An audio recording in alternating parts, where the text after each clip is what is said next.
Hi, hello friends. My name Surendra. Channel name Surendra Babu Gamer. Please subscribe my channel and press bell symbol. Share your friends. आज हम call tenses के बारे में चर्चा करेंगे। क्रिया के जिस रूप से किसी कार्य के होना या करने के समय का बोध हो उसे काल कहते हैं। क्रिया के जिस रूप से किसी कार्य के होने या करने के समय का बोध हो उसे काल कहते हैं। काल के तीन भेद है: भूतकाल, वर्तमान काल, भविष्यत काल। भूतकाल क्रिया के जिस रूप से बीते हुए समय का ज्ञान कराता है उसे भूतकाल कहते हैं। क्रिया के जिस रूप से बीते हुए समय का ज्ञान कराता है उसे भूतकाल कहते हैं। उदाहरण देखिए, मोहन ने पत्र लिखा। वर्तमान काल क्रिया के जिस रूप से वर्तमान समय का बोध होता है उसे वर्तमान काल कहते हैं। क्रिया के जिस रूप से वर्तमान समय का बोध होता है उसे वर्तमान काल कहते हैं। उदाहरण, राम पढ़ता है। भविष्यत काल क्रिया के जिस रूप से आगे होने वाले समय का बोध होता है उसे भविष्यत काल कहते हैं। क्रिया के जिस रूप से आगे अर्थात भविष्य में होने वाला समय का बोध होता है उसे भविष्यत काल कहते हैं। उदाहरण, लड़का पढ़ता होगा। लड़का पढ़ता होगा।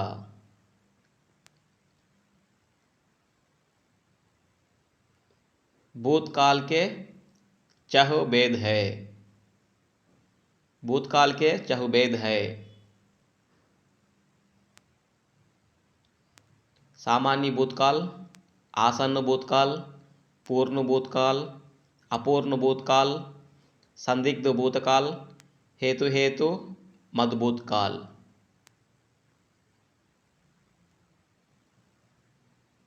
सामान्य भूतकाल यह बीते हुए समय का ज्ञान कराता है, लेकिन यह पता नहीं चलता कि क्रिया कब समाप्त हुई।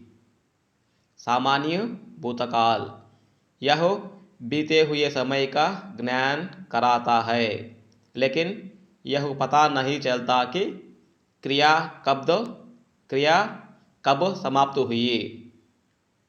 उदाहरण देखिए, मोहन ने पत्र लिखा। राम ने सिनेमा देखा।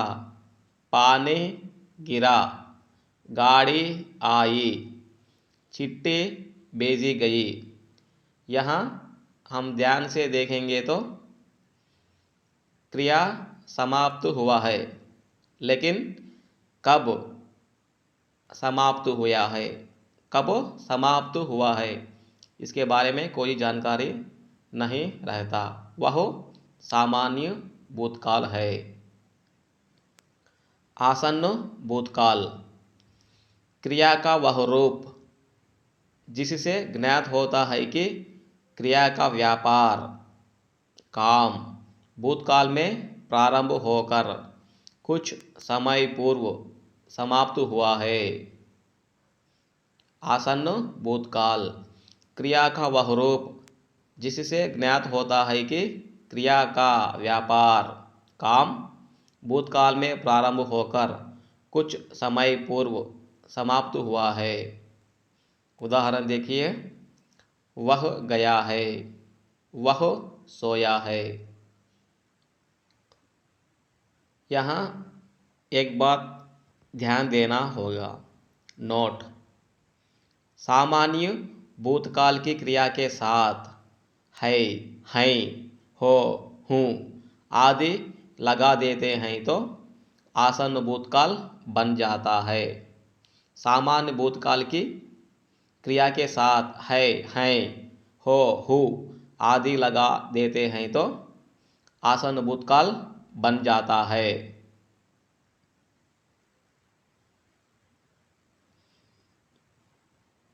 पूर्ण भूतकाल: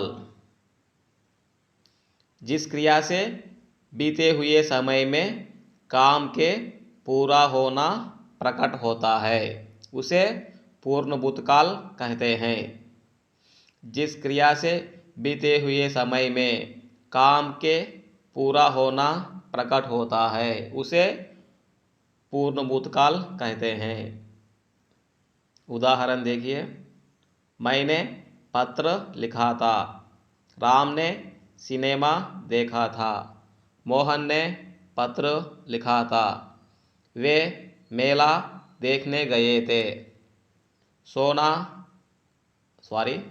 सेना लड़ाई पर भेजी गई थी। यहाँ ध्यान देने की बात है कि नोट: सामान्य भूतकाल के क्रिया के साथ लिंग और वचन के अनुसार था, थे, थी आदि लगाते हैं तो पूर्ण भूतकाल बन जाता है। सामान्य भूतकाल के क्रिया के साथ लिंग और वचन के अनुसार था, थे, थी आदि लगाते हैं तो पूर्ण भूतकाल बन जाता है। अपूर्ण भूतकाल: क्रिया के जिससे यह पता चलता है कि क्रिया का व्यापार भूतकाल में हुआ था लेकिन उसका समाप्त होने का ज्ञान नहीं होता, पूर्ण हुआ या नहीं। अपूर्ण भूतकाल: जिससे यह पता चलता है कि क्रिया का व्यापार भूतकाल में हुआ था लेकिन उसका समाप्त होने का ज्ञान नहीं होता है। काम यहाँ पर पूर्ण नहीं होता है इसलिए इसको अपूर्ण भूतकाल कहते हैं। उदाहरण: गाड़ी आती थी, नौकर जा रहा था, चिट्ठी लिखी जाती थी। यहाँ ध्यान देना होगा, एक विशेष नोट है। अपूर्ण भूतकाल में मूल धातु के साथ लिंग और वचन के अनुसार था, थे, थी, रहा था, रहे थे, रही थी आदि भी लग जाते हैं। अपूर्ण भूतकाल में मूल धातु के साथ लिंग और वचन के अनुसार था, थे, थी, रहा था, रहे थे, रही थी आदि भी लग जाते हैं। देखिए, गाड़ी आती थी, नौकर जा रहा था, चिट्ठी लिखी जाती थी। और अब हम दूसरा, पांचवा, संदिग्ध भूतकाल। संदिग्ध भूतकाल: क्रिया के जिस रूप से भूतकाल का बोध हो फिर कार्य के होने में संदेह हो उसे संदिग्ध भूतकाल कहते हैं। क्रिया के जिस रूप से भूतकाल का बोध हो फिर कार्य के होने में संदेह हो उसे संदिग्ध भूतकाल कहते हैं। उदाहरण देखिए, मोहन ने पत्र लिखा होगा, राम ने सिनेमा देखा होगा, राम ने आम खाया होगा। यहाँ पर आप एक विशेष बात है उसको नोट के बारे में नोट है, देखिए। सामान्य भूतकाल के क्रिया के साथ लिंग और वचन के अनुसार होगा, होगी, होंगे, होंगी आदि लगाते हैं तो संदिग्ध भूतकाल बन जाता है। सामान्य भूतकाल के क्रिया के साथ लिंग और वचन के अनुसार होगा, होगी, होंगे, होंगी आदि लगाते हैं तो संदिग्ध भूतकाल बन जाता है। और चहुवां भेद, भूतकाल के चहुवां भेद। हेतु हेतु मदभूत काल।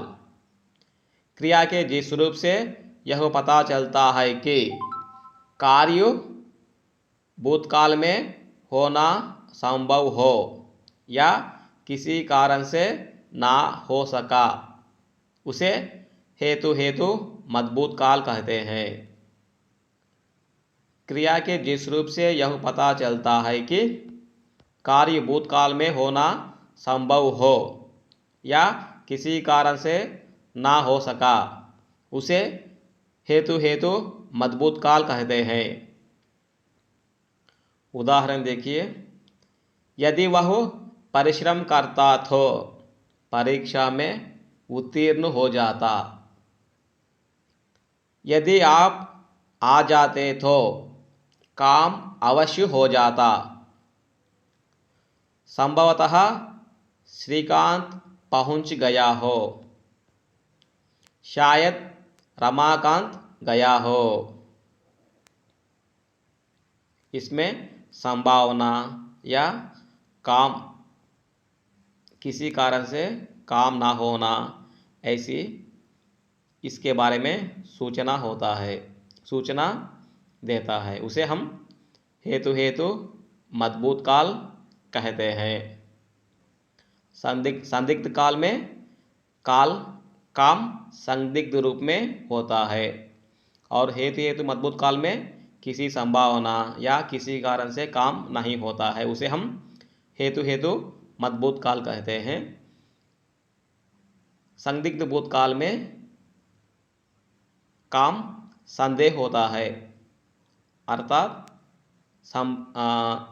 कोई संदिग्ध रहता है, चलता होगा, लिखता होगा, देखता होगा, खाया होगा, ऐसे संदेह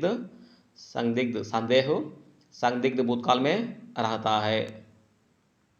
अपूर्ण भूतकाल में काम पूरा नहीं होता।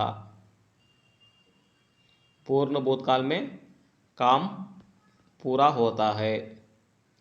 आसन्न भूतकाल में काम अभी समाप्त हुआ है और सामान्य भूतकाल में काम कब समाप्त हुई इसके बारे में कोई जानकारी नहीं होता।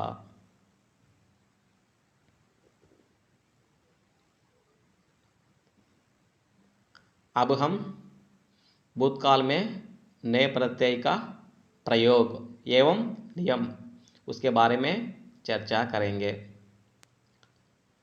भूतकालिक सकर्मक क्रियाओं में नए प्रत्यय का प्रयोग होता है।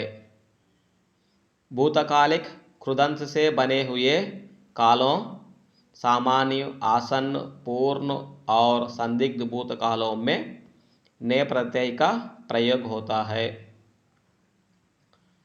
भूतकालिक सकर्मक क्रियाओं में नए प्रत्यय का प्रयोग होता है।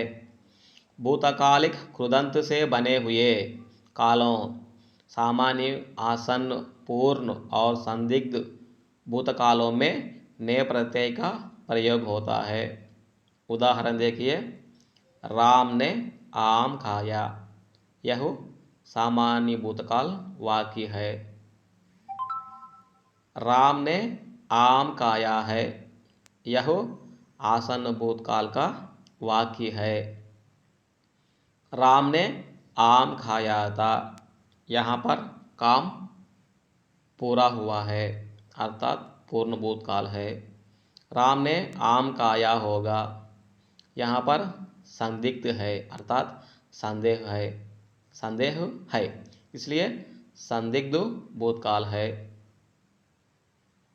इन चारों सामान्य, आसन्न, पूर्ण, संदिग्ध कालों में, भूतकालों में नेय प्रत्यय का प्रयोग होता है।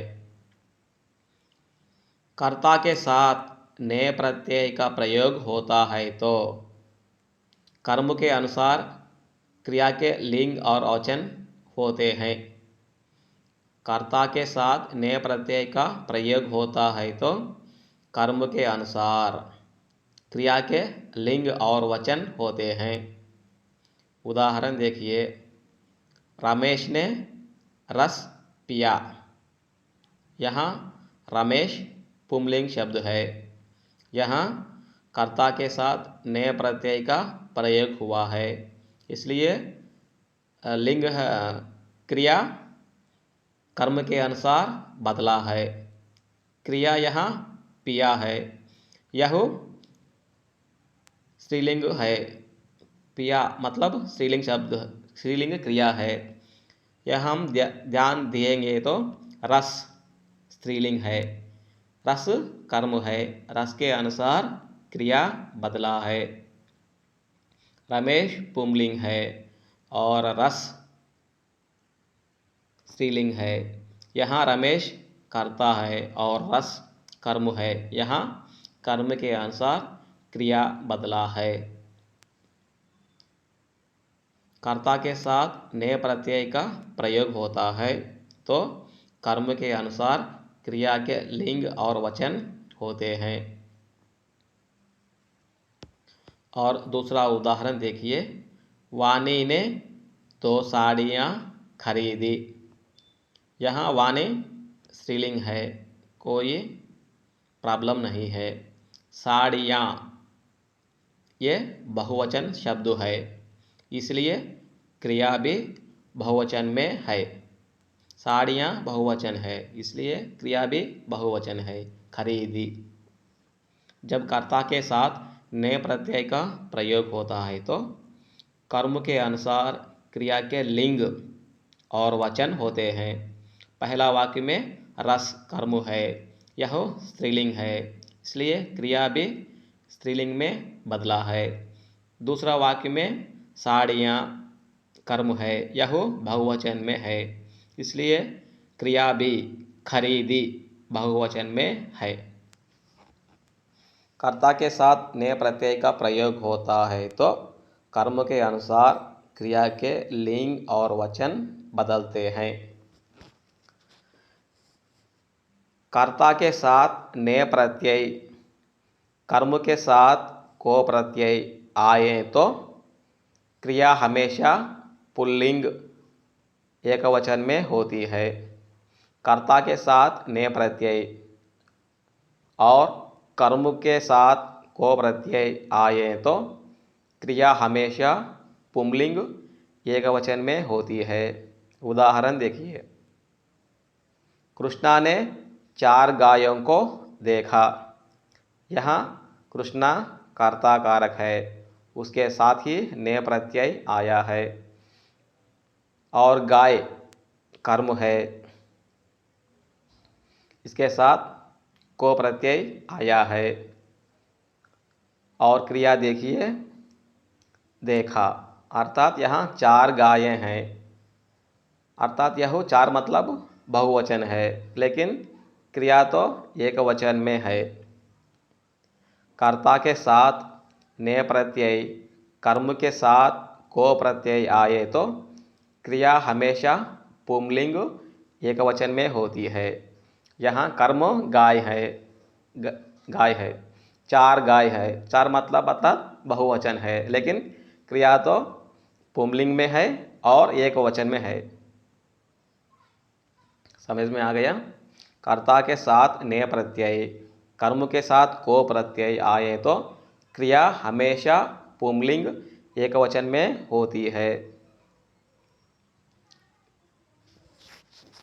यहाँ कर्ता और कर्म, कर्ता के साथ नेय प्रत्यय कर्म के साथ को प्रत्यय आएंगे तो क्रिया हमेशा पुंलिंग एकवचन में होती है।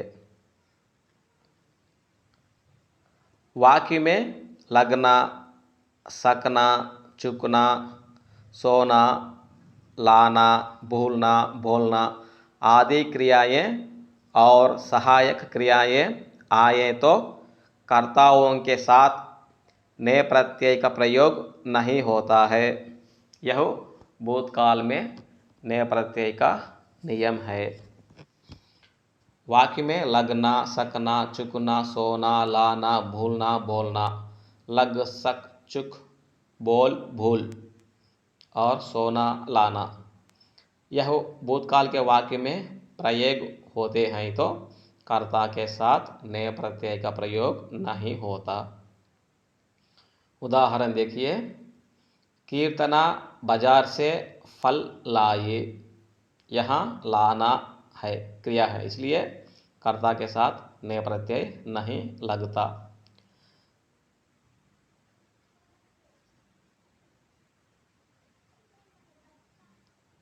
यहाँ एक बोल हो गया है। रमेश पाठशाला जाना भूल गया। यहाँ भूलना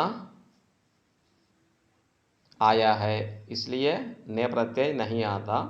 यहाँ स्पेलिंग मिस्टेक हुआ है, सॉरी, क्षमा कीजिए। रमेश पाठशाला जाना भूल गया, भूलना आया है, इसलिए यहाँ ने प्रत्यय नहीं आता। यहाँ स्पेलिंग मिस्टेक हुआ है, क्षमा कीजिए, सॉरी। माताजी बोले। यहाँ बोलना क्रिया आया है, इसलिए ने प्रत्यय का प्रयोग नहीं होता। सुरेंद्र पढ़ने लगा। लगना क्रिया आया है, इसलिए ने प्रत्यय का प्रयोग नहीं होता। राम काम कर सका। यहाँ सकना क्रिया आया है, इसलिए ने प्रत्यय नहीं लगता। गोपाल काम कर चुका। यहाँ चुकना क्रिया आया है, इसलिए ने प्रत्यय नहीं लगता। राम सोया। सोना क्रिया आया है, इसलिए ने प्रत्यय का प्रयोग नहीं होता। जब भूतकाल के वाक्य में लगना, किसी वाक्य में लगना, सकना, चुकना, सोना, लाना, भूलना, बोलना आदि क्रियाएं और सहायक क्रियाएं आए तो कर्ताओं के साथ ने प्रत्यय का प्रयोग नहीं होता। वाक्य में लग, सक, चुक, बोल, भूल, सोना, लाना आदि क्रियाएं आए तो कर्ता के साथ ने प्रत्यय का प्रयोग नहीं होता। Thank you friends. इसके बारे में कुछ कोई कमी है तो बताइए, और हिंदी से संबंधित डीएससी और समस्त प्रतियोगी परीक्षाओं के लिए इस चैनल से आपको अच्छी तरह से समझाएंगे किसी भी विषय में हिंदी से संबंधित। प्लीज़ सब्सक्राइब मेरे channel and press bell symbol, और कोई कमी है तो मुझे बताइए यूट्यूब में कमेंट करके, और please share your friends, share with your friends my channel. Thank you.